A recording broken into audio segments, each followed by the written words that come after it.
अस्सलामुअलैकुम, मेरा नाम फ़रहान है और मैं आपको इस वीडियो में एक्सप्लेन करने वाला हूँ कि आप यूके स्टूडेंट वीज़ा के लिए कैसे अप्लाई कर सकते हैं। यूके डिपेंडेंट वीज़ा के लिए भी अप्लाई करने के लिए मैं एक सेपरेट वीडियो बनाऊँगा, क्योंकि अगर मैं दोनों साथ में करूँगा तो वीडियो बहुत लेंथी हो जाएगी।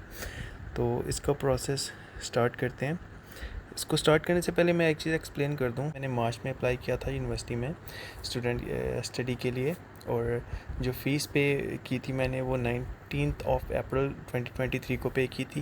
बैंक स्टेटमेंट भी मैंने 19 अप्रैल 2023 से मेंटेन करना शुरू कर दी थी। ठीक है, टीबी टेस्ट मेरा 5 मई को हुआ था। टीबी टेस्ट की डेट कैसे लेनी है और उसमें क्या डॉक्यूमेंट्स उसके लिए रिक्वायर्ड होते हैं, उसकी मैं एक सेपरेट वीडियो बनाऊंगा जो फर्दर एक्सप्लेन करेगी। उसके बाद कैश मैंने अप्लाई किया था 12 मई को। उसकी भी मैंने एक्सप्लेनेशन अपने यूनिवर्सिटी में अप्लाई करने कैसे अप्लाई करते हैं उस वीडियो में मैंने सब एक्सप्लेन किया है कि मैं किन हर्डल से गुजरा हूँ और मुझे क्या कुछ फेस करना पड़ा है और कैसे जाके मुझे कैश जो है मिला है। तो मैंने 12 मई को कैश अप्लाई किया था और 25 मई को मुझे कैश मिल गया था। उसके बाद मैंने 30 मई को वीज़ा फ़ाइल किया था, और वीज़ा फ़ाइल करने के टाइम पे आपको IHS फ़ीस और वीज़ा फ़ीस पे करनी होती है, और VFS फ़ीस जो होती है वो कुछ लोकेशंस पे रिक्वायर करते हैं। जैसे पाकिस्तान में मीरपुर में अगर आप कोई अपॉइंटमेंट लेते हैं तो वो आपको 55 पाउंड चार्ज करेंगे for each candidate. Mean student के लिए सेपरेट और डिपेंडेंट के लिए सेपरेट होती है। और अगर आप किसी दूसरे सेंटर में करते हैं, लाइक इस्लामाबाद, लाहौर और कराची में, स्टैंडर्ड की जो है वो फ्री है, प्रायोरिटी जो है वो 250 है। और ये आप पे डिपेंड करता है कि आप कौन सा ऑप्शन चूज़ करते हैं। चलते हैं वीज़ा फ़ाइल करने की तरफ। तो सबसे पहले गूगल पे आपने लिखना है कि यूके वीज़ा एप्लीकेशन, और आप यहाँ से फर्स्ट लिंक ओपन कीजिएगा। ये लिंक शो हो रहा है आपके सामने। आप अगर अपने कैश लेटर पे देखेंगे तो वहाँ पे भी आपको लिंक मिल जाएगा अप्लाई करने के लिए, लेकिन वो थोड़ा सा लेंथी प्रोसेस हो जाएगा। वो भी आपको एट द एंड इसी पेज पे लेके आएगा। बेस्ट ऑप्शन है कि आप यहीं से अप्लाई करें, क्योंकि ये थोड़ा इजी है। यहाँ पे सारे दूसरे वीज़ा के बारे में लिखा हुआ है, लेकिन हमने क्योंकि स्टूडेंट वीज़ा के लिए अप्लाई करना है तो स्क्रॉल करते हैं स्टूडेंट वीज़ा की तरफ। ये ऑप्शन स्टूडेंट वीज़ा का है, क्लिक कीजिए। उसके बाद यहाँ से आप डायरेक्टली जाइए अप्लाई करने के लिए। अगर आपको ये सब भी रीड करना है तो आप कर सकते हैं, इसमें उन्होंने हर चीज़ बता दी है, लेकिन कुछ चीज़ें जो होती हैं वो आप ख़ुद ही करते हैं। तो वीज़ा फ़ाइल करना कोई मुश्किल काम नहीं है, बहुत ही ईजी प्रोसेस है। इसे आप बहुत इजीली ख़ुद ही फ़ाइल कर सकते हैं। स्टार्ट करते हैं अपना प्रोसेस। सबसे पहले आपने स्टार्ट नाउ पे जाना है। ठीक है, हमारा वीज़ा प्रोसेस स्टार्ट हो जाएगा अब इंशाल्लाह। तो ये रहा हमारा फ़र्स्ट पेज। यहाँ पे वो आपसे पूछ रहे हैं कि आप कहाँ रहने वाले हैं जाके। अगर आप इंग्लैंड, स्कॉटलैंड, वेल्स, ठीक है। इसके अलावा अगर आप जर्सी और द आइज़ल ऑफ मैन में जाके रहने वाले हैं तो आप ये ऑप्शन सेलेक्ट कीजिएगा। ठीक है, क्योंकि मैं डर्बे में ट्रैवल कर रहा हूँ तो वहाँ के लिए मैं ये ऑप्शन सेलेक्ट करूँगा। उसके बाद कंटिन्यू करेंगे। कंटिन्यू करने के बाद do you have a current EU, EEA और स्विस पासपोर्ट। तो आप अगर इंडिया पाकिस्तान से अप्लाई करें तो ऑफकोर्स हमारा ये पासपोर्ट यहाँ से नहीं है, तो आप इसे नो सेलेक्ट करके कंटिन्यू करते हैं।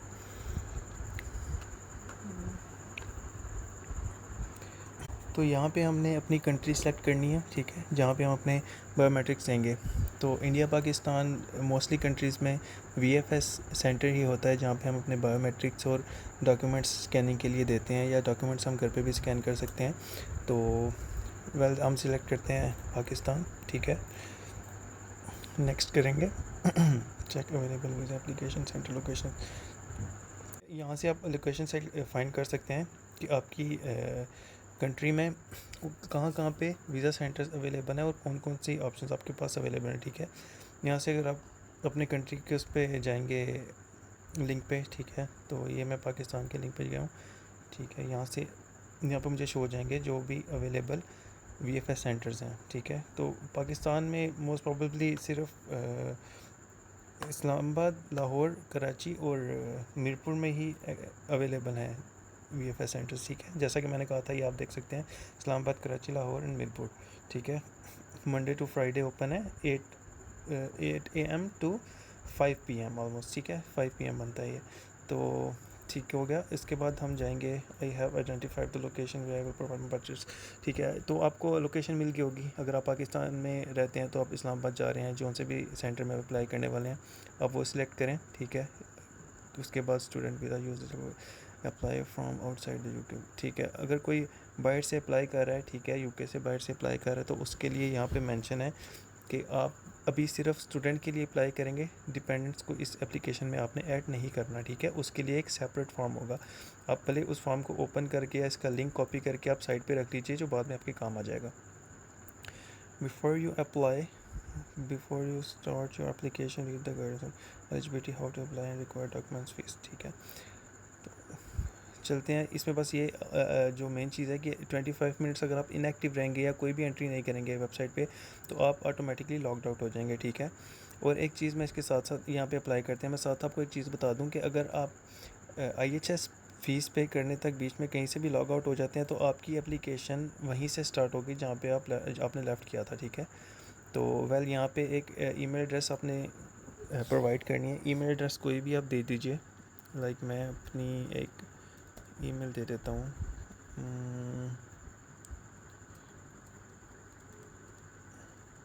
ठीक हो गया, ये मैं ईमेल प्रोवाइड कर रहा हूँ इनको। ठीक है, आपकी जो भी पर्सनल ईमेल है जो आप यूज़ करते हैं वो आप यहाँ पे प्रोवाइड कीजिए, और यहाँ पे आपने पासवर्ड देना है।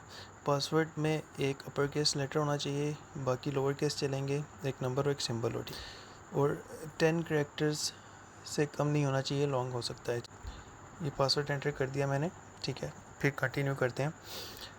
इस पेज पे ये आपसे पूछ रहे हैं कि ये ईमेल आपसे बिलोंग करती है या आप किसी और के बिहाफ पे अप्लाई कर रहे हैं। अगर आप खुद अप्लाई कर रहे हैं तो आपको यहाँ पे यू सिलेक्ट करना है। आप किसी और के लिए अप्लाई कर रहे हैं, अपने बेटे के लिए या अपनी वाइफ के लिए, तो आप ये सिलेक्ट कर सकते हैं।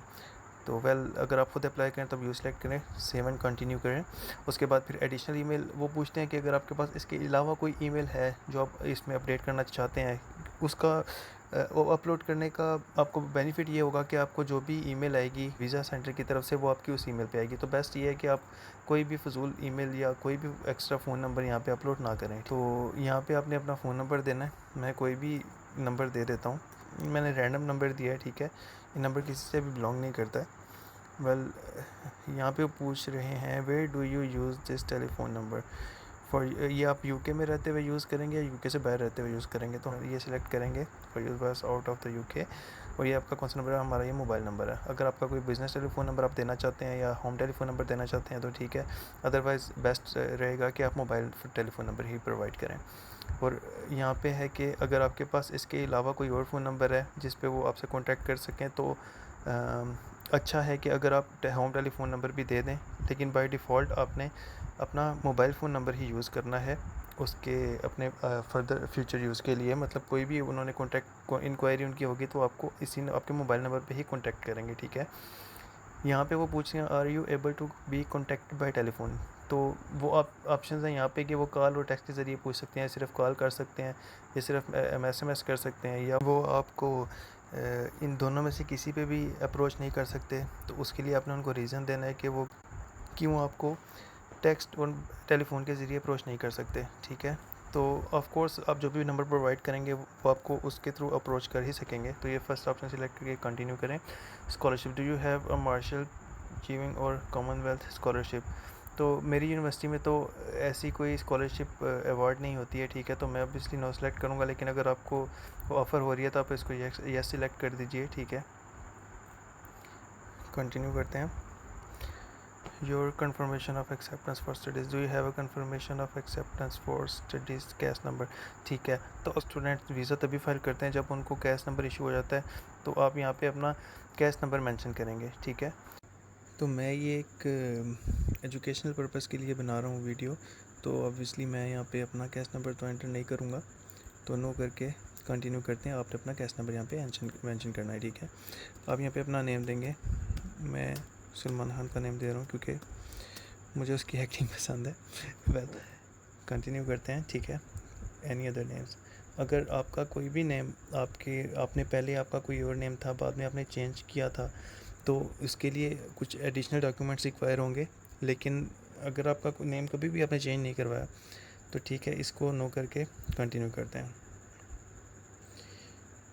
आपका सेक्स क्या है, मेल फीमेल, यहाँ पे आप चूज़ करें।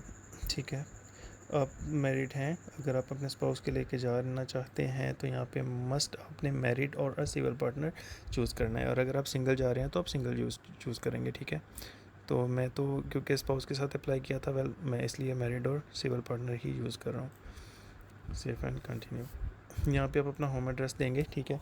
यहाँ पे पोस्टल कोड है आपके सिटी का, हर सिटी का पोस्टल कोड डिफरेंट होता है, अपने सिटी का पोस्टल कोड डालिएगा, ठीक है। यहाँ पे आपका प्रोविंस आएगा, आप सिंध से हैं, पंजाब से हैं, जो भी आपका है, पाकिस्तान के मैं एरियाज़ की बात कर रहा हूँ, प्रोविंसेस की।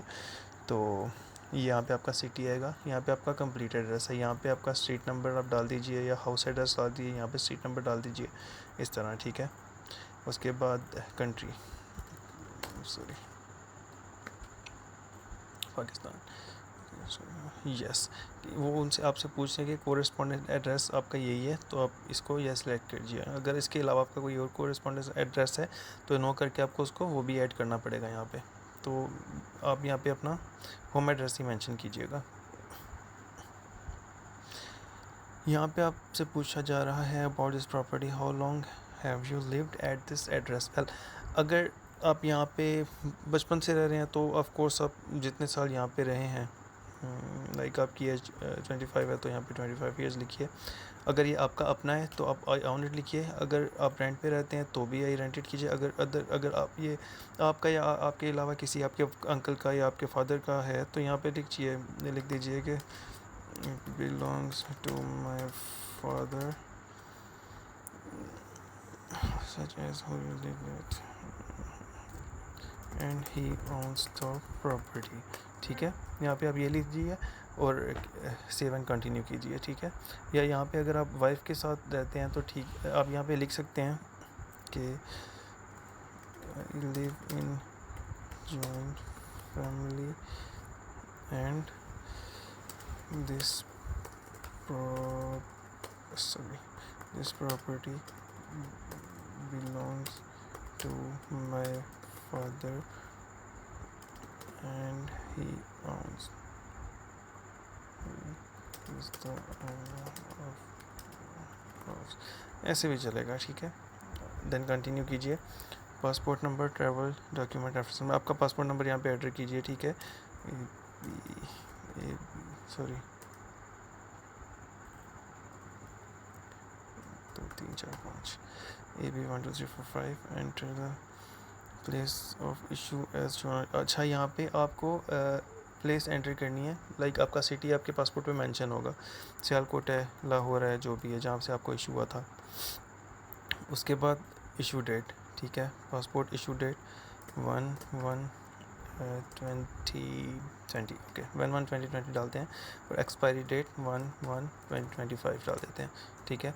इसके लिए एक और चीज़ है, आपका पासपोर्ट आपकी ट्रैवल डेट के बाद, ठीक है, 6 महीने के लिए वैलिड होना चाहिए। अगर वो वैलिड नहीं होता, इसमें कुछ भी दिन कम होते हैं, तो वो आपके लिए इशू बनेगा, ठीक है। तो बेहतर है कि उससे पहले आप फिर उसको रीन्यू करवा लीजिए, नहीं तो आप कैरी ऑन करें, ठीक है। आगे कंटिन्यू करते हैं। वेल, आइडेंटिटी कार्ड, अगर आपका कोई आइडेंटिटी कार्ड है, आईडी कार्ड है, तो यहाँ पे मस्ट इंक्लूड कीजिए अपना NIC नंबर, पाकिस्तान में होता है, आप यहाँ पे NIC नंबर डालें। इशूइंग अथॉरिटी, यहाँ पे आप इशूइंग कंट्री भी डाल सकते हैं, ये लिखा हुआ है कंट्री ऑफ इशू, तो यहाँ पे आप पाकिस्तान लिखिए और उसकी इशू डेट और एक्सपायरी डेट है, ठीक है। तो मुझे ज़रूरत नहीं है इसकी, लेकिन आपको डालना चाहिए, अगर आपके पास है तो डालिए, नहीं है तो कंटिन्यू कीजिए। उसके बाद nationality, country and date of birth, okay. Well, entry your country nationality, passport, okay. यहाँ पे आप अपना कंट्री ऑफ नेशनलिटी लिखिए, यहाँ पे कंट्री ऑफ बर्थ, अगर आपके पासपोर्ट पे पाकिस्तान तो पाकिस्तान डालिए। कुछ लोग होते हैं, कुछ ऐसे भी होते हैं स्टूडेंट्स जिनकी बर्थ होती है UAE की, सऊदीया की या किसी भी और कंट्री की, तो वो कंट्री ऑफ बर्थ यहाँ पे एंटर करेंगे, ठीक है, as shown on your passport. Place of birth भी आपका सिटी ही हो सकता है, तो यहाँ पे आप लाहौर लिख दीजिए, मतलब आपका जो भी सिटी है आप यहाँ पे डालें। डेट ऑफ बर्थ यहाँ पे 1990 एंड 2000 डाल देते हैं, ये आपकी डेट ऑफ बर्थ है, ओके। योर अदर नेशनलिटीज़, अगर आपके पास कोई और पासपोर्ट है तो आप यस कीजिए, अगर नहीं है तो ऐसे नो करके सेव एंड कंटिन्यू करें। Have you provided evidence of your English language ability in a previous application. तो ये इसमें ये पूछ रहे हैं कि अगर आपने पहले वहाँ पे स्टडी की थी यूके में, ठीक है, तो या आपने पहले कभी अप्लाई किया था स्टूडेंट वीज़ा के लिए, तो उस एप्लीकेशन में आपने कभी इंग्लिश लैंग्वेज एबिलिटी का कोई सर्टिफिकेट आइल्स वगैरह या कोई भी आपने कोर्स किया था तो वो शो किया था। तो अगर आपने वो किया हुआ है, पहले कभी अप्लाई किया तो कीजिए। अगर आपने फर्स्ट टाइम अप्लाई कर रहे हैं स्टडी के लिए तो आप इसको नो सेलेक्ट करें, ठीक है, देन सेव एंड कंटिन्यू कीजिए।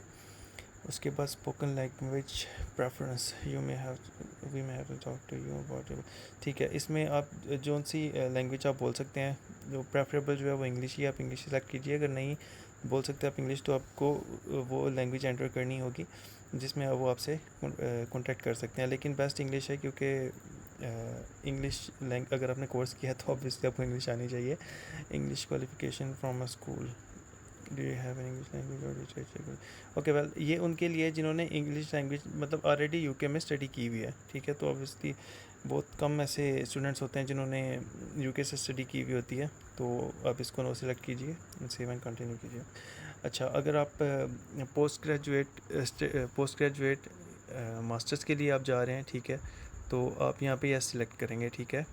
और उसके बाद यहाँ पे ये पूछा जा रहा है, does your confirmation of acceptance for studies CAS statement indicate that your English language ability was assessed by, yes.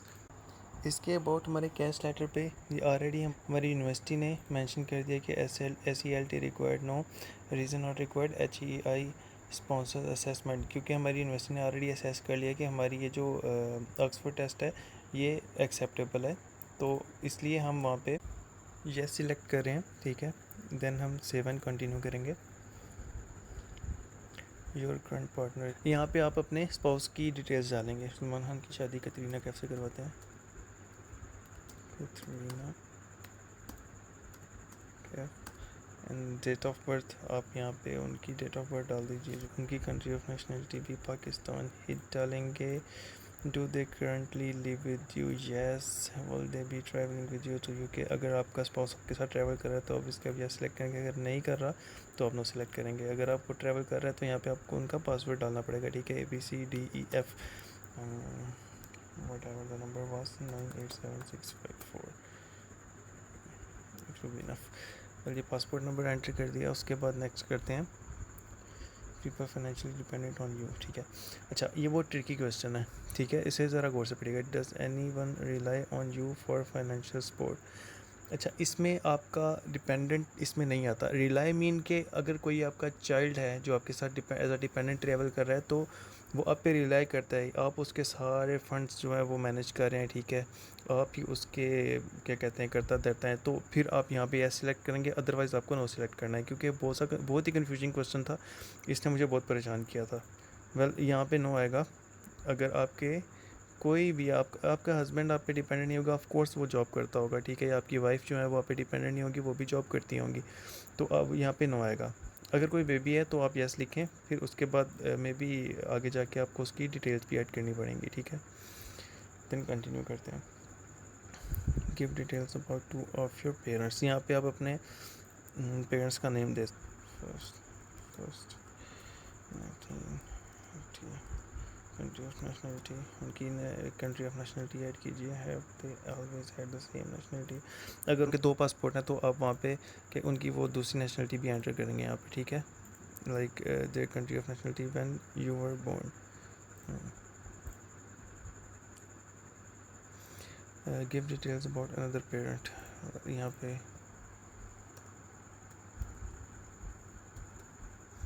कोई भी उनका नाम, अपने फादर का नेम और उनका फैमिली नेम यहाँ पे एंटर कीजिए। यहाँ पे आप डे एंड मंथ डालेंगे, 1998 हो गया। Country of nationality, here it comes, have they always had the same nationality, yes.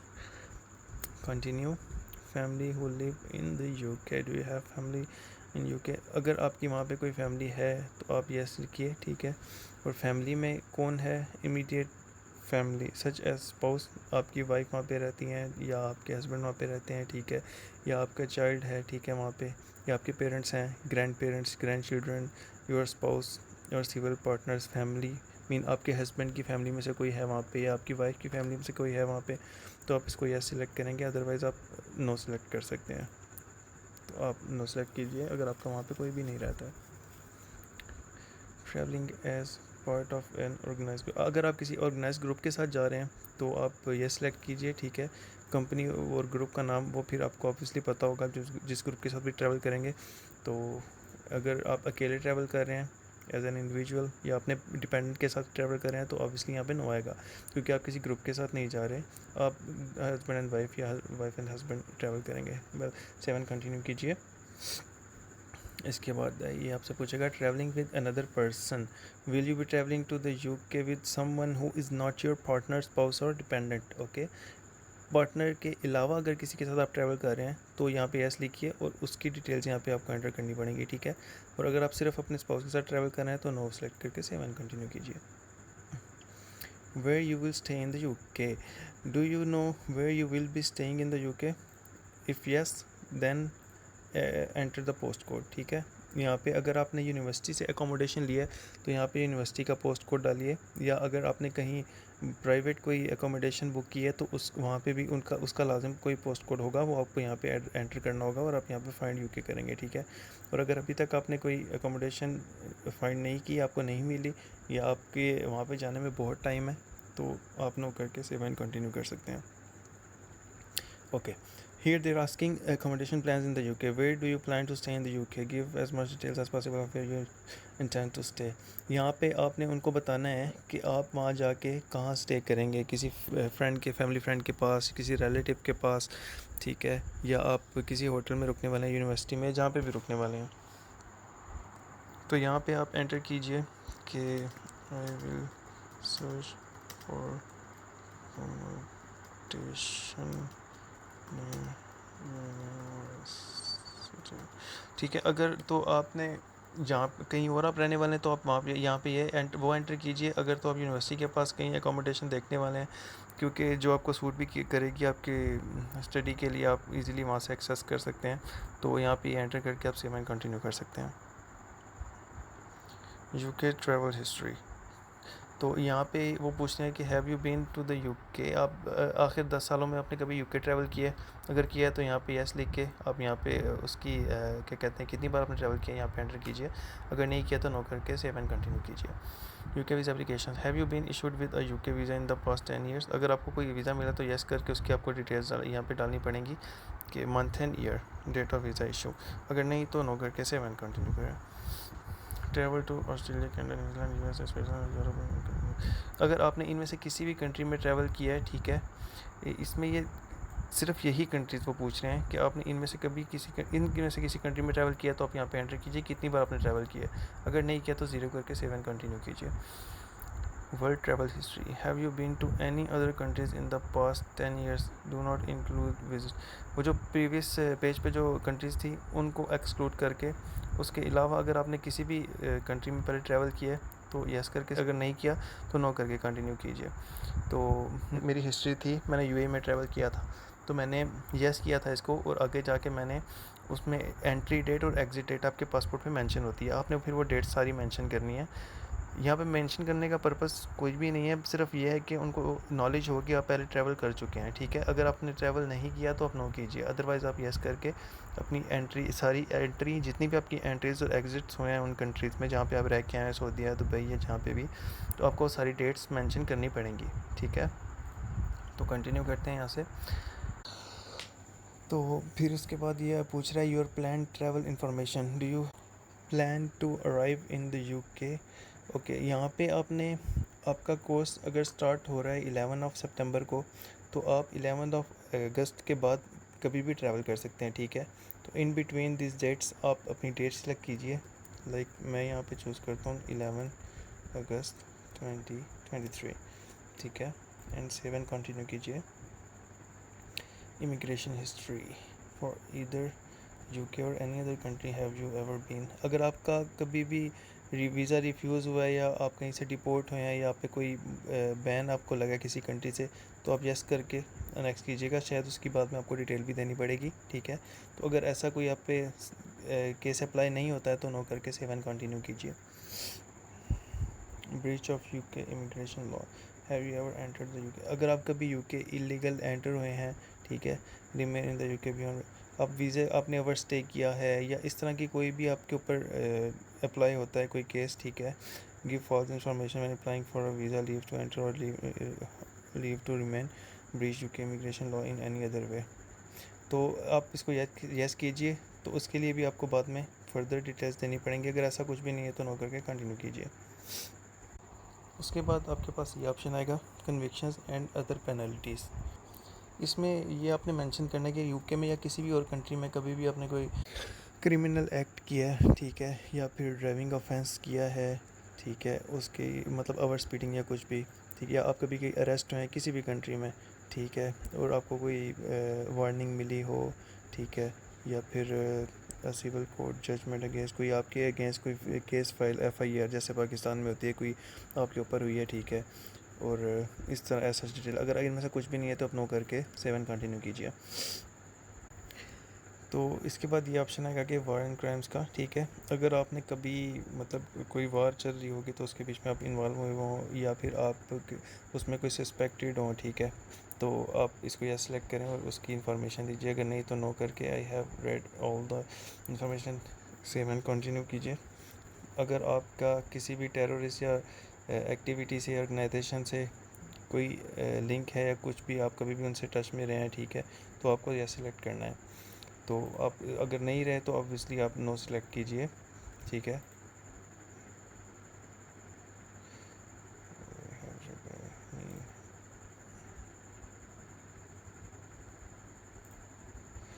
Save and continue कीजिए। अगर आपके कोई एक्सट्रीमिस्ट व्यूज़ हैं, ठीक है, तो इनमें से अगर कुछ भी आप पे अप्लाई होता है तो आप नो यस सेलेक्ट कीजिए, उसके बाद आपको डिटेल देनी होगी, अगर नहीं तो नो करके इसको टिक कीजिए और सेव एंड कंटिन्यू पे क्लिक कीजिए। पर्सन ऑफ गुड कैरेक्टर, अगर आपने अपनी कंट्री की इंटरेस्ट के खिलाफ मतलब कोई भी इस तरह का कोई एक्ट किया है, ठीक है, वो तो उसके रिलेट अगर कोई ऐसा कोई सीन है तो यस करके इसमें डिटेल्स आपको देनी होंगी। अगर आपने कोई भी ऐसा कोई एक्टिविटी की है जो आपके करैक्टर को इफ़ेक्ट करती हो तो उसका आपने यस लिख के तो फिर यहाँ पे डिटेल्स नहीं, अदरवाइज नो करना है। कोई भी ऐसी एक्टिविटी आपकी आप पे एम्प्लॉय होती है तो आपको यस करके अपनी डिटेल देनी है यहाँ पे, ठीक है, तो अगर नहीं तो नो करके सेव एंड कंटिन्यू कीजिए। अगर यहाँ पे पूछ रहे हैं अगर इनमें से किसी भी इदारे में या किसी भी अगर आपने कभी गवर्नमेंट जॉब की है, आर्म फोर्स में जॉब की है, इंटेलिजेंस सर्विसेज जैसे ISA रॉ हो गया उसमें आपने जॉब की है, ठीक है, सिक्योरिटी ऑर्गेनाइजेशंस में including police and private security services जहाँ पे भी आपने जॉब की है, इनमें से किसी सेक्शन में है तो उसको टिक करके आप अपनी डिटेल्स वहाँ पे एंटर करेंगे। अगर नहीं तो आई हैव नॉट टिक करके आप 7 कंटिन्यू कीजिए। Sponsor licence number and address, well what is your sponsor licence number, यहाँ पे आपको अपना स्पॉन्सर का लाइसेंस नंबर ऐड करना होगा। तो वो लाइसेंस नंबर आप ऐड करके और यूनिवर्सिटी का जो एड्रेस है वो सारा एंटर करके आप कंटिन्यू कीजिए।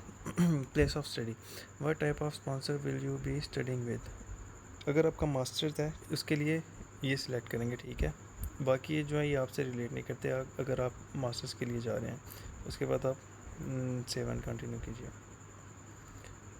उसके बाद ये आपसे कंफर्म करेगा primary site of study, is this the site where the majority of your study will take place, अगर आपका ये एड्रेस है तो आप ये एंटर कीजिए, अगर ये नहीं है तो आपको यहाँ पे दूसरा क्या कहते हैं एड्रेस जहाँ पे आप स्टडी करेंगे वो ऐड करना होगा। मेरी स्टडी जो है वो दूसरे कैंपस में होनी है तो मैंने उसकी डिटेल्स ऐड की थी। अगर आपकी स्टडी किसी और कैंपस में होगी तो आप उसकी यहाँ पे डिटेल्स ऐड कीजिए, ठीक, देन हम 7 कंटिन्यू करेंगे। यूकेस डिटेल्स, अगर आपने यूकेस से अप्लाई किया है तो उसके लिए आपको यस करके यहाँ पे यूकेस का ID नंबर देना होगा। अगर नहीं आप खुद से सारा केस लेकर चल रहे हैं, मेरे केस में मैंने अपना सारा केस खुद हैंडल किया था तो मैं नो करके 7 कंटिन्यू करूँगा। अच्छा, ATAS ये सर्टिफिकेट कुछ स्पेसिफाइड कोर्सेज़ के लिए होता है, तो उन कोर्सेज़ अगर तो वो रिक्वायर होगा तो आपके केस पे ऑलरेडी ये मेंशन होगा कि ये आपको रिक्वायर है या नहीं, ठीक है, तो उसके लिए आप फिर उसी के अकॉर्डिंग येस और नो सेलेक्ट करेंगे। क्योंकि मेरा IT का कोर्स है तो उसमें ATAS का सर्टिफिकेशन रिक्वायर नहीं है, सो मैं नो सेलेक्ट करके 7 कंटिन्यू करता हूँ।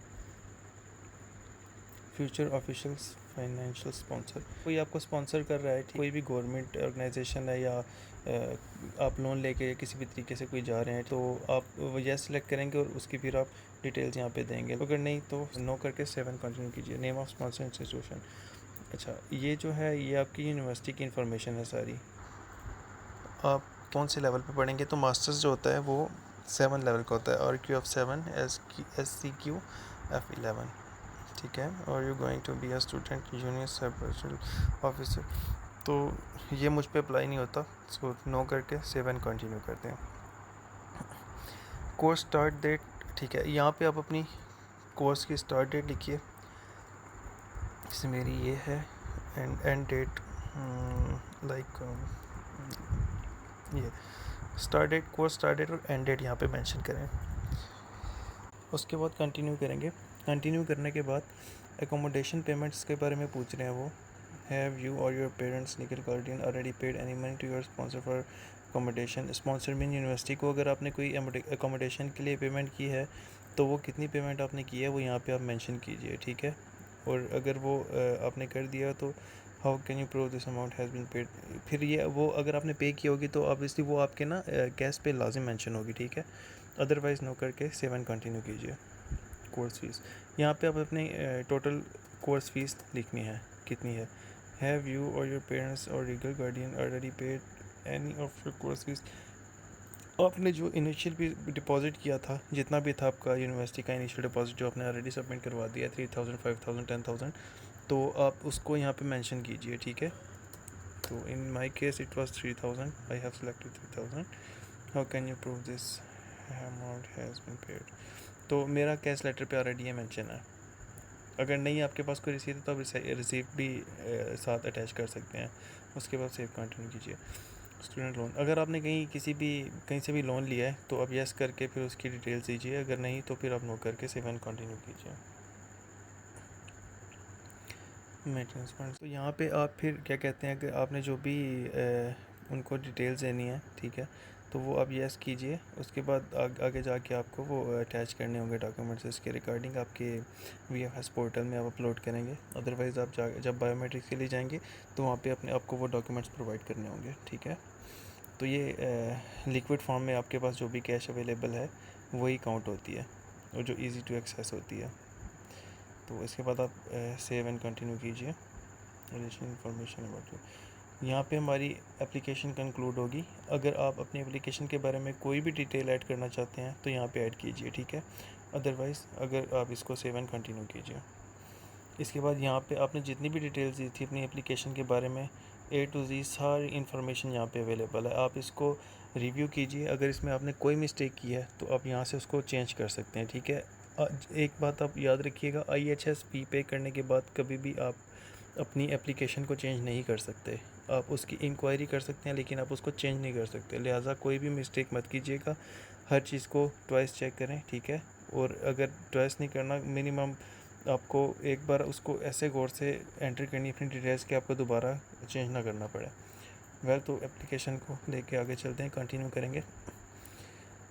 यहाँ पे evidence showing the required maintenance funds, okay. अच्छा, अगर आप अपने डिपेंडेंट के कॉस्ट भी अपने अकाउंट में रखते हैं या फिर जॉइंट अकाउंट में है, या आपके जो अमाउंट है वो आपके डिपेंडेंट के अकाउंट में है, तो उसके लिए आपको एक कंसेंट लेटर चाहिए होगा। इसमें आपकी कोर्स फीस होगी, रिमेनिंग कोर्स फीस। उसके बाद आपके लिविंग एक्सपेंस होते हैं।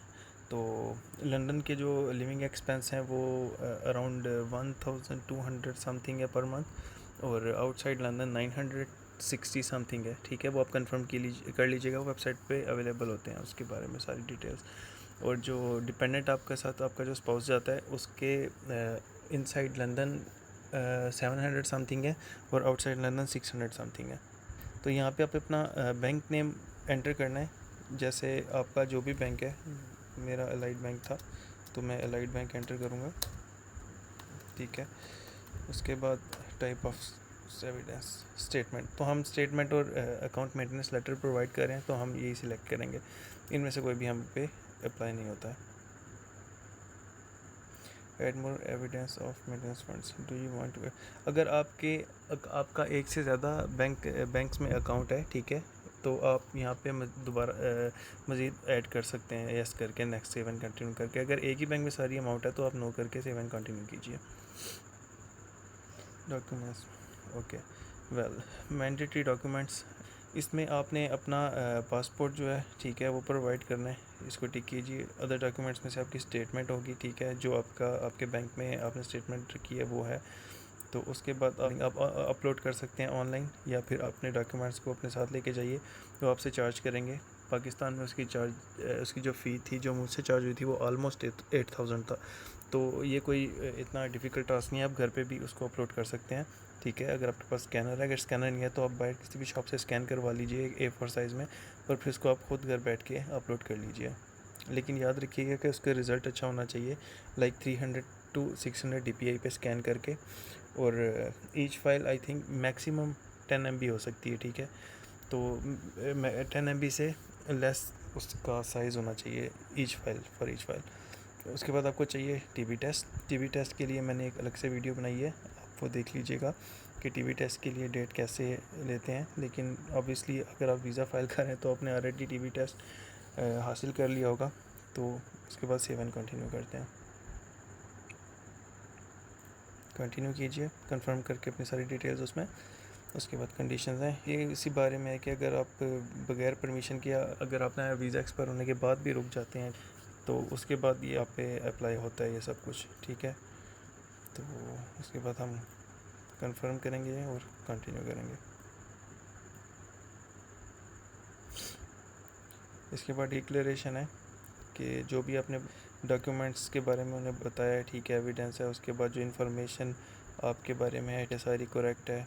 आप इसको पढ़ के सारा, उसके बाद आप आई एम द एप्लीकेंट, अगर आप खुद अप्लाई करें तो ये सिलेक्ट कीजिए।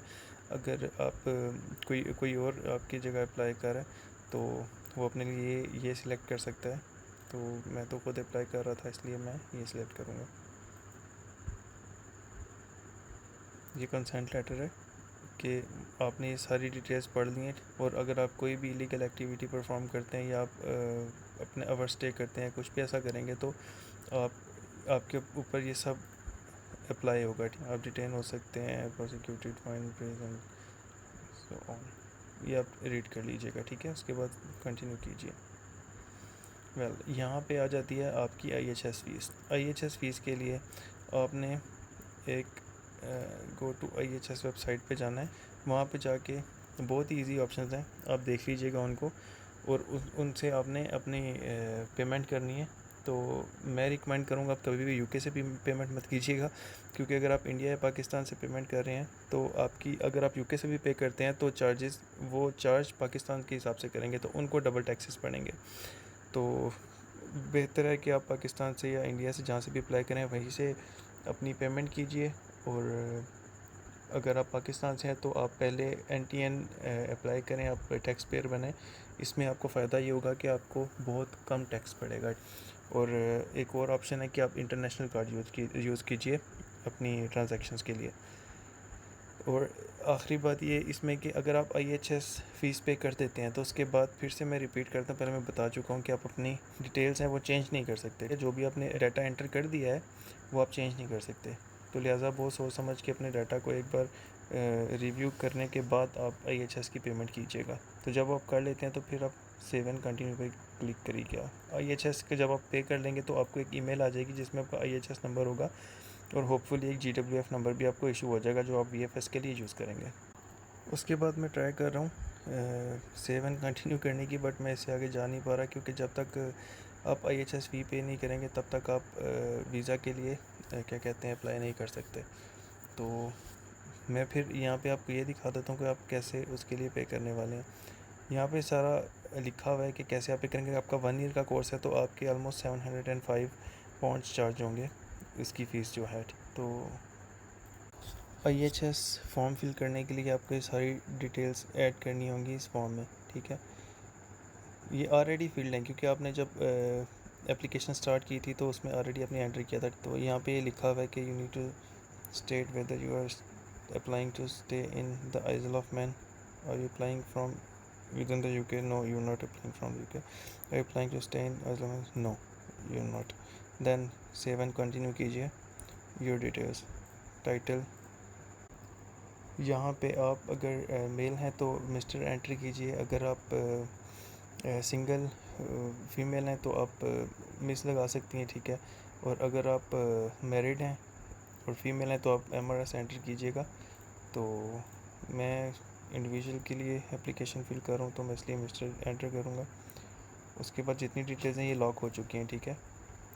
उसके बाद course start date, once again they're asking for the course start date. यहाँ पे आप कंफर्म कीजिएगा अपनी course start date and course end date which was 30/4। उसके बाद, are you applying to continue on the same course for which you were last given. Okay, ये उनके लिए है जो लास्ट टाइम वहाँ पे स्टडी कर चुके थे, ठीक है। तो आपने तो आप अगर आपका फ़र्स्ट टाइम है तो आप नो कीजिए, आप पहले कर चुके हैं तो फिर उनकी आपको लास्ट कोर्स की डिटेल्स देनी होगी, आप नो करके फिर उसके बाद passport, travel document, biometric, residence permit, ये आपका पासपोर्ट नंबर है, कंफर्म कीजिएगा कि आपने ठीक एंटर किया। डेट ऑफ बर्थ यहाँ पे होगी, ये भी लॉक है, सब लॉक्ड हैं, ठीक है। ये आप क्योंकि आप ऑलरेडी एंटर कर चुके हैं, सेव एंड कंटिन्यू कीजिएगा। यहाँ पे आप अपनी सारी इन्फॉर्मेशन रिव्यू करेंगे जो IHS से रिलेट करती है। उसके बाद आप इसको प्रिंट भी कर सकते हैं, और अगर नहीं तो ज़रूरत नहीं है, तो वैसे ज़रूरत नहीं पड़ेगी इसकी आपको, लिहाजा इसको इग्नोर कीजिए, प्रिंट ना कीजिए और कंटिन्यू कर लीजिए। इसमें आप डिक्लेयर कर रहे हैं कि आपने जो डिटेल्स एंटर की हैं वो आपके बेस्ट नॉलेज में बिल्कुल ठीक हैं, आपने कोई गलत इन्फॉर्मेशन नहीं दी। तो उसके बाद आप एग्री कीजिए। ये आपकी पेमेंट है IHS की, ये आपने पे करनी है कुछ इस तरह से। अगर आपके पास इनमें से कोई भी कार्ड है पाकिस्तान में तो आप उसको यूज़ कीजिए, आप क्रेडिट कार्ड भी यूज़ कर सकते हैं, डेबिट कार्ड भी यूज़ कर सकते हैं। अगर आपके पास GPay में बैलेंस है आप उसको भी यूटिलाइज़ कर सकते हैं, डिपेंड करता है आप कैसे पेमेंट करते हैं। तो इसके बाद आगे जाएंगे। मैं अब पेमेंट कर चुका था इसलिए मुझे ऑलरेडी ईमेल्स रिसीव हो चुकी हैं, मैं आपको वो ईमेल्स दिखा सकता हूँ। तो मैं आपको अब वो ईमेल्स की तरफ लेके चलता हूँ। ये मेरी क्या कहते हैं IHS की कंफर्मेशन ईमेल थी, जो कि कुछ इस तरह से है, आप इसमें देख सकते हैं। यहाँ पे ये IHS रेफरेंस नंबर आ जाएगा, आपका नेम होगा और डेट जिस डेट को आपने रिसीव किया था। मैंने अप्लाई किया था 31 मई को, और क्या कहते हैं यहाँ पे सारी आपकी डिटेल्स आ जाएंगी। उसके बाद इसकी ट्रांजैक्शन की कंफर्मेशन ईमेल है कि आपकी ट्रांजैक्शन सक्सेसफुल होगी है, और इसमें भी आपको आपका IHS नंबर कंफर्मेशन के साथ शो हो जाएगा। उसके बाद आप उसी एप्लीकेशन को पे करने के बाद आप सेव एंड कंटिन्यू करेंगे तो आप वीज़ा पेज पे पहुंच जाएंगे, ठीक है। वीज़ा पेज पे आपको क्या कहते हैं पेमेंट करनी पड़ेगी। उसकी फ़ीस जो थी वो मेरी जब मैंने पे की थी तो 1,32,695 पाकिस्तानी रुपीज़ थी, तो वो भी मैंने उसी टाइम पे की थी। ये स्टूडेंट का वीज़ा था तो उसकी भी फ़ीस सेम थी और उनके डिपेंडेंट की फ़ीस भी सेम थी, तो वो मैंने as it is and submit करवा दी थी। वो सबमिट करवाने के बाद आपके पास एक लिंक आता है जो आपको वापस अपनी एप्लीकेशन पे जाने का बोलता है। वहाँ पे जाके आप अपनी चेकलिस्ट और बाकी के डॉक्यूमेंट्स जो पूरी एप्लीकेशन है वो डाउनलोड कर सकते हैं फॉर अ रिव्यू। लेकिन आप चेंज तो नहीं कर सकते उसको, क्योंकि ऑलरेडी आपने IHS फ़ी पे कर दी और वीज़ा फ़ी पे कर दी, आपकी एप्लीकेशन अब क्लोज़ हो चुकी है, ठीक है। तो चेकलिस्ट डाउनलोड करनी है, चेकलिस्ट में ये सारी आपकी डिटेल्स हैं कि आपने प्रायोरिटी पे किया था, स्टैंडर्ड पे किया था या सुपर प्रायोरिटी किया था, ठीक है। इनकी फ़ीसेस अलग हैं, मुझे एग्जैक्टली फ़ीस याद नहीं है। स्टैंडर्ड की फ़ीस आपने देख ली है मेरी पीछे ईमेल में जो मैंने आपको शो करवाई उसमें। तो यहाँ पे आपकी कैटेगरी है, आपकी टोटल फ़ी जो आपने वीज़ा के लिए पे की थी, एप्लीकेशन डेट है, ठीक है। तो नेक्स्ट पेज पे आपके पास आपसे ये रिक्वायरमेंट वो पूछेंगे कि आपकी कौन कौन सी आइटम डॉक्यूमेंट्स उनको रिक्वायर होंगे। तो यहाँ पे आपका पासपोर्ट है और आपका प्रूफ ऑफ मैरिज है, ये उसके लिए है जो डिपेंडेंट है। तो फॉर स्टूडेंट चेकलिस्ट इससे थोड़ी डिफरेंट होती है, लेकिन वो भी इतनी डिफ़िकल्ट नहीं होती। लाइक उसमें सिर्फ आपके एजुकेशनल डॉक्यूमेंट्स, इंग्लिश लैंग्वेज जो कोर्स होता है वो, और बैंक स्टेटमेंट के रिलेट आपसे डिमांड करते हैं जो आपने अपलोड करने हैं। उसके बाद लास्ट में ये ऑप्शन आपसे एक कंफर्मेशन के लिए है कि एप्लीकेशन को सपोर्ट करने के लिए जो भी डॉक्यूमेंट्स आपने सबमिट करवाने हैं कि वो आपकी नॉलेज में बिल्कुल ठीक है, ठीक है, टिक कीजिए। उसके बाद ये भी आप टिक करेंगे कि आपके सारे डॉक्यूमेंट्स जो हैं वो जेन्युइन हैं। उसके बाद फिर आप नेक्स्ट ये इस पर भी टिक कर दीजिए इसमें कि आप जिस कमर्शियल पार्टनर को, मतलब पाकिस्तान और इंडिया में तो VFS होगा, तो वो आपकी एप्लीकेशन पे डिसीजन करने का राइट नहीं रखते, ठीक है। जो आपका डिसीजन आएगा वो यूके से ही आएगा, एम्बेसी वाले ही आपकी एप्लीकेशन का जो है डिसीजन लेंगे। इसके बाद आपने यहाँ पे कोई सिग्नेचर नहीं करना है, ये सिग्नेचर आपने वीएफएस सेंटर में उनके सामने करने हैं, अदरवाइज़ वो भी डिमांड नहीं करते। मेरी एप्लीकेशन में उन्होंने बोला था कि सिग्नेचर्स की ज़रूरत नहीं है, तो शायद आपसे भी नहीं करेंगे। तो उसके बाद हाँ, इसमें वही लिखा है कि आपने वीएफएस सेंटर में जाके अपने बायोमेट्रिक्स देने और फिंगरप्रिंट्स देने, ठीक है, और आपकी पिक्चर वहाँ पे ली जाएगी। तो अच्छे गेटअप में जाइएगा क्योंकि वही पिक्चर होपफुली आपके वीज़ा पे भी होगी। 10 days of arrival in the UK. हाँ, आप यूके में पहुंचने के बाद आपका 10 दिन में आपका जो बीआरपी कार्ड है वो उस एड्रेस पे आ जाएगा जो आपने जिसका पोस्टल कोड दिया होगा। तो अगर आपने यूनिवर्सिटी का दिया तो आप यूनिवर्सिटी से अपना बीआरपी कलेक्ट कर सकेंगे। ये वो ही समरी है। ये मुझे याद आ गया देख के, missing details of person you are joining or remaining within the UK. यहाँ पे उन्होंने एक्चुअली पूछा था कि आपकी वीज़ा की एक्सपायरी डेट क्या है, जबकि हमारा तो वीज़ा इशू नहीं हुआ था, तो हम कैसे बता सकते हैं कि वीज़ा की एक्सपायरी डेट क्या होगी। तो उसके लिए फिर मैंने उसको एक्सप्लोर किया, तो मुझे एंड पे ये पता चला कि उन्होंने एक एक्सपेक्टेड डेट पूछी है, ठीक है। तो एक्सपेक्टेड डेट वही हो सकती है कि आप का जो जितना कोर्स है, मतलब दिसंबर 2024 में 25 में जब भी एक्सपायर हो रहा है, तो उस आप वो डेट यहाँ पे डाल दीजिएगा। इंशाल्लाह इसका कोई इशू नहीं होगा आपको, ठीक है। तो ये एक इशू था जिसकी वजह से मैं भी बहुत कंफ्यूज रहा था थोड़ी देर, लेकिन मैंने बाद में उसको ओवरकम कर लिया था। तो नेक्स्ट, ये मेरी पेमेंट की रिसीट है जिसमें मैंने किस डेट को पेमेंट की थी, नेम, वीज़ा, फीस पेड। उसके बाद ये लिंक आपको आपकी ईमेल पे आ जाएगा, जो आपके जो भी जिस कंट्री में भी आप हैं, यूकेवीआई के जो कमर्शियल पार्टनर जिसके बारे में वो बार बार बोल रहे थे, ठीक है।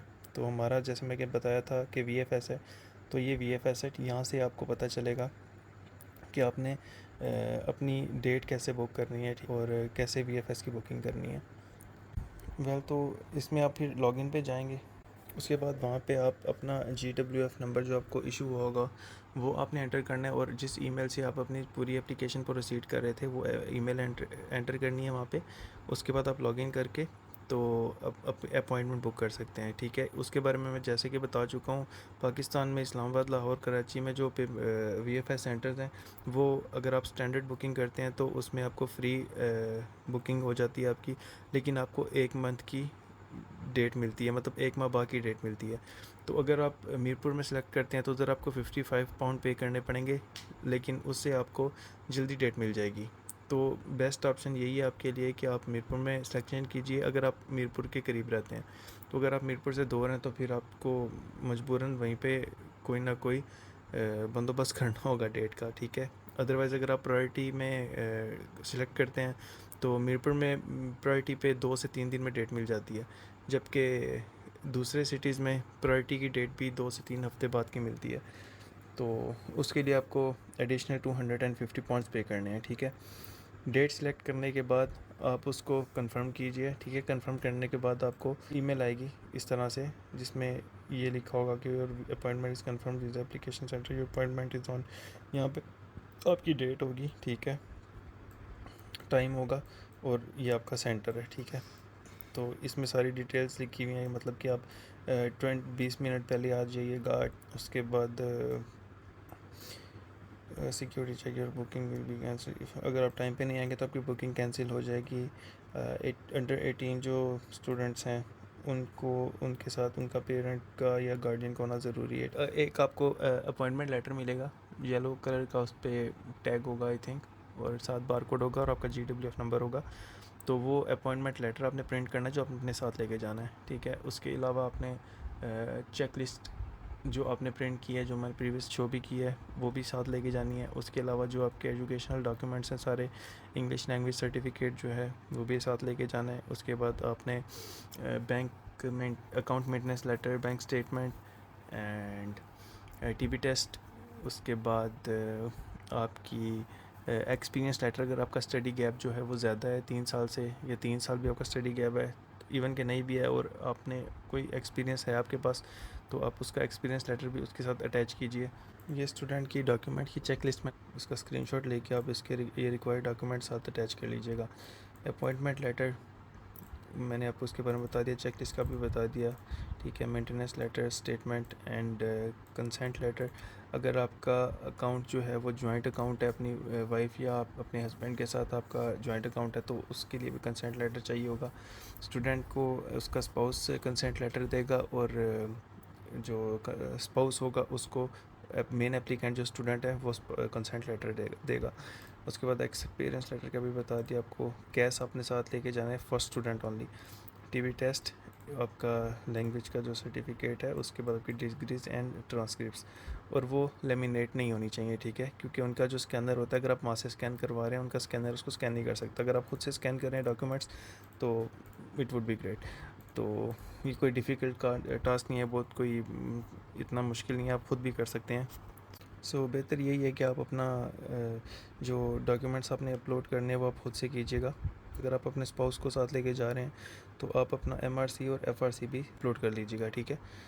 और आप चेकलिस्ट भी अपलोड कर सकते हैं, ये आप पे डिपेंड करता है। मैंने नहीं की थी, अगर आप अपने केस में करना चाहते हैं तो कोई ऐसा इशू नहीं है, मैं वो आपको शो करवा देता हूँ किस तरह होती है। इसमें आप देख सकते हैं कि ये जो भी आपने एंटर करनी है साइट डिटेल्स, आपका GWF नंबर जो है जो अपने वो VFS के लिए भी यूज़ करना है वो यहाँ पे आप एंटर करना है। यहाँ पे आपका नेम आएगा, ठीक है, आपका कोर्स है, उसके बाद आपकी यूनिवर्सिटी नेम है, उसके बाद यहाँ पे आपकी होम कंट्री यूनिवर्सिटी जहाँ पे आपने पहले स्टडी की थी, ATP जब मेरी जैसे ATP जो और MSc IT जहाँ मैंने स्टडी की थी वो आपने कितने परसेंटेज आपकी कितनी बनी थी टोटल उसकी। उसके बाद कंफर्मेशन ऑफ अपॉइंटमेंट, वो जो फर्स्ट पेज मैंने आपको बोला था आपको VFS से मिल जाएगा जो आपका प्रिंट होगा। पासपोर्ट है, ठीक है, पासपोर्ट पे आपका जो नेम है और पासपोर्ट नंबर, आपके एजुकेशनल डॉक्यूमेंट्स, ठीक है।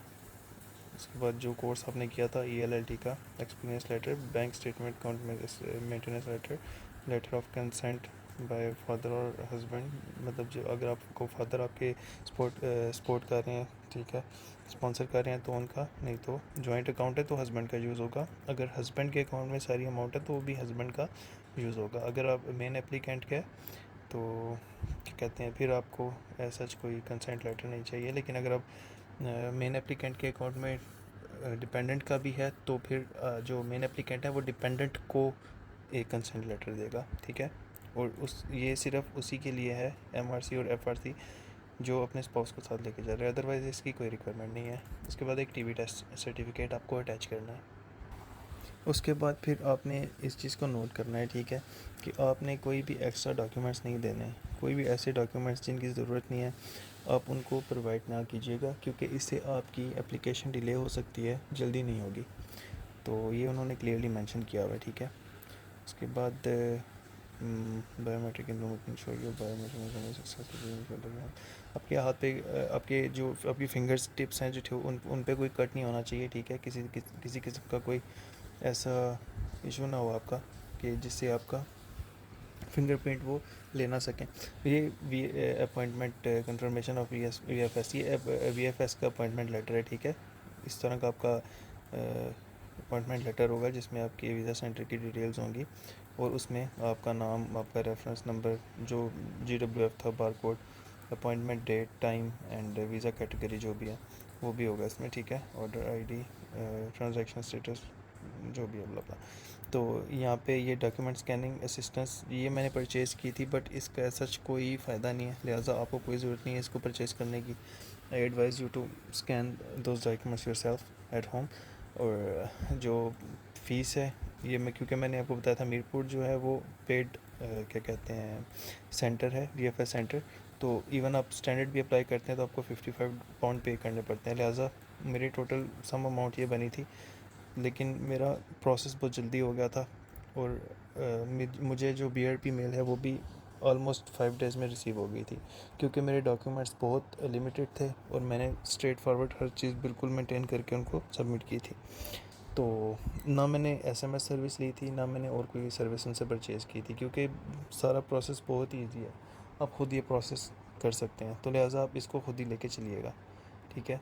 उसके बाद मुझे कंफर्मेशन ईमेल आ गई थी कि मैंने जो बायोमेट्रिक्स और पिक्चर वहाँ पे दी थी, जो डॉक्यूमेंट स्कैन करवाए थे सब, वो मुझे उसी दिन शाम में, क्योंकि मेरा स्टैंडर्ड केस था, तो मुझे शाम में ये ईमेल रिसीव होगी कि मेरे डॉक्यूमेंट्स जो है डिस्पैच हो चुके हैं टू द यूके। ठीक है, उसके बाद फिर मैंने किंडा वेट किया 4 दिन, और 4 दिन बाद ठीक मेरा जो स्टेटस था VFS पोर्टल पे वो अपडेट हो चुका था। तो उसके बाद फिर क्या कहते हैं, मुझे ठीक 5 दिन बाद सैटरडे को अराउंड 11:30 ये ईमेल रिसीव हुई है। ये ईमेल थी BRP की, और इसके साथ एक अटैचमेंट थी जिसमें मेरी BRP डिटेल्स थी। तो BRP डिटेल्स कुछ इस तरह की थी, इसमें आपका नेम और आपका रेफरेंस नंबर सब कुछ अटैच होता है। और इसमें ये सारी डिटेल्स आपके वहाँ पे BRP कलेक्ट करने के रिलेट हैं। आप 90 डेज़ के अंदर ही ट्रैवल कीजिएगा, उसके बाद अगर आपको ट्रैवल करना है तो आपको कोई पेनल्टीज़ पड़ सकती हैं। उसके बाद फिर आपका BRP जो है वो आपने जो भी उनको पोस्टल कोड दिया होगा उस पर डिलीवर हो जाएगा, वो यहाँ पे मेंशन होगा। ठीक है, मैंने अपना हाइड रखा है, तो आपको वो भी वहाँ पे जाके कलेक्ट करना है विदिन 10 डेज़। ओके, जब आपने BRP कलेक्ट करने के लिए जाना है तो आपका पासपोर्ट आप साथ लेके जाइएगा। और क्या कहते हैं, अगर आप अंडर 18 स्टूडेंट हैं तो आपको साथ अपने क्या कहते हैं पेरेंट को या फिर आप अपने गार्डियन को साथ लेकर जा सकते हैं BRP कलेक्ट करने के लिए। अगर टाइम पे आप BRP कलेक्ट नहीं करते तो आपको फाइनेंशियल पेनल्टी फेस करनी पड़ सकती है, और रिडक्शन और cancellation of your permission, cancellation भी मिल सकती है आपको। ठीक है, तो लिहाजा सबसे पहले आप अपना BRP कलेक्ट कीजिएगा। तो लिहाजा यहाँ पे हम अपनी सारी इस प्रोसेस को कंक्लूड करते हैं, बिकॉज़ मैं अभी यहाँ तक ही पहुँचा हूँ। इसके बाद एंड यही है कि मुझे कलेक्शन ईमेल आएगी, और वहाँ जाके मैं जो मुझे रिसिप्ट मिली है उसे शो करा के मैं अपना पासपोर्ट कलेक्ट कर लूँगा। उसके बाद का प्रोसेस फिर ट्रैवल का है। ट्रैवल करने के लिए आप अपने लिए जितनी जल्दी हो सके सीट बुक कीजिए, क्योंकि आप जितनी लेट सीट बुक करेंगे उतनी ही एक्सपेंसिव होती जाएगी, और वहाँ पे जॉब अपॉर्चुनिटीज़ भी कम होगी, क्योंकि बहुत से स्टूडेंट्स वहाँ पे ट्रैवल कर रहे हैं। ठीक है, तो इसलिए जॉब अपॉर्चुनिटी भी कम हो जाती है आपके लिए। तो बेहतर है कि जितनी जल्दी हो सके आप ट्रैवल करें। और मैं अपना पासपोर्ट कलेक्ट करने के बाद जब अपनी सीट बुक करूँगा, और तो मैं इंशाल्लाह अपने पासपोर्ट पे वीज़ा के साथ और अपनी सीट बुकिंग के साथ होपफुली एक नई वीडियो अपलोड करूँगा। ठीक है, तो अपना ख्याल रखिएगा। होपफुली वीडियो से आपको बहुत इन्फॉर्मेशन मिली होगी, तो काइंडली इस वीडियो को शेयर कीजिए अपने फ्रेंड से। अगर कोई ट्रैवल कर रहा है, जिसमें कोई आपका फ्रेंड भी हो सकता है, आपका रिलेटिव भी हो सकता है, या फिर कोई भी आपका जानने वाला, तो आप उसे लाजिम शेयर कीजिएगा, क्योंकि ये वीडियो मैंने बनाई ही इसीलिए है, उन भाइयों के लिए या बहनों के लिए जिनको ट्रैवल करने में डिफ़िकल्टी थी, जिनको वीज़ा फ़ाइल करने में डिफ़िकल्टी थी, क्योंकि बहुत से भाई जो हैं उनको वीज़ा फ़ाइल करना नहीं आता, और इसमें बहुत से ऐसे क्वेश्चंस होते हैं जो इंसान को कंफ्यूज कर देते हैं। तो इसलिए आपको नॉलेज होना चाहिए कि वीज़ा फ़ाइल कैसे करना है। तो best luck for your visa and for your study, and hopefully मैं अगर कोई न्यू वीडियो अपलोड करता हूँ तो आप सब्सक्राइब कीजिए, तो हर आने वाली वीडियो आपको शो होगी। ठीक है, थैंक यू सो मच, अपना ख्याल रखिएगा, अल्लाह हाफिज़।